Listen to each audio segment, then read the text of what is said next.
Rencana relokasi yang digulirkan pemerintah Provinsi DKI Jakarta ditolak sejumlah pedagang. Mereka meminta penundaan hingga adanya kejelasan terkait lokasi relokasi.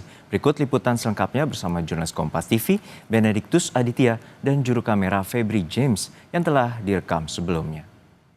Ya, saudara, saat ini saya tengah berada di Pasar Hewan Barito, di mana memang dikabarkan Pasar Hewan Barito ini akan segera tutup karena memang sebuah program yang dicanangkan Pemkot Jakarta, ya ini untuk membuat Taman Bendera Pusaka, penggabungan antara Taman Ayodhya, Taman Langsat, dan juga Taman Leuser. Nah, terkait hal tersebut, saya sudah di Pasar Hewan Barito dan melihat beberapa memang toko di sini sudah tutup, tapi ada beberapa pedagang atau penjual yang masih tetap bertahan di Pasar Hewan Barito ini. Dan kali ini saya akan mencoba bertanya kepada pedagang atau penjual yang berada di Pasar Hewan Barito, kenapa pedagang ini atau penjual ini masih belum memutuskan untuk membereskan atau melakukan pindah atau relokasi. Selamat pagi, Pak.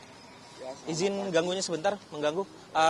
Boleh perkenalan dulu dengan Bapak siapa? Nama saya Pak Tugiran. Ya.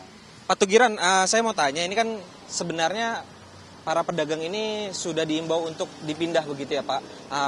Kemarin terakhir tenggat waktunya adalah Minggu 3 Agustus. Nah, boleh Pak dijelaskan kenapa masih memilih untuk bertahan dan hari ini masih buka?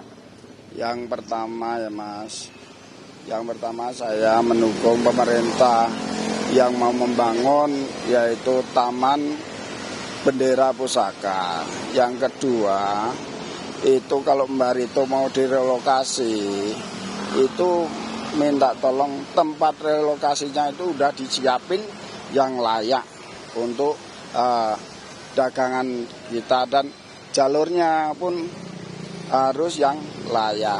Namanya orang dagang itu kalau pindah tempat belum tentu langsung laku, tetapi kalau pegawai pindah tempat pun tetap dapat bayaran. Itulah urusannya. Kalau sekarang kok masih dagang, kenapa? Harusnya kemarin. Urusannya perut, Mas. Kalau nggak dagang, perut kita tetap lapar. Untuk bayar anak sekolah nanti gimana?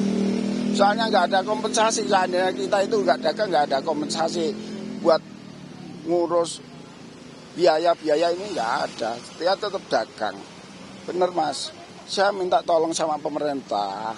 Ya, tolonglah. Kalau kurang, mari kita bina gimana. Ini Barito itu ikonnya Jakarta. Yakin seandainya itu pemerintah jadi orang kayak saya, yakin menangis. Kebijakan yang mendadak, kebijakan yang betul. Menangis ya. Benar. Urusannya perut sama anak-anak sekolah. Terima kasih Pak Tugiran atas waktunya.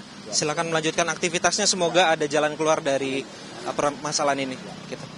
Intinya para pedagang di sini tidak menolak adanya pemindahan, justru malah menginginkan supaya tempat di mana ia akan dipindahkan ini dipersiapkan untuk lebih matang lagi.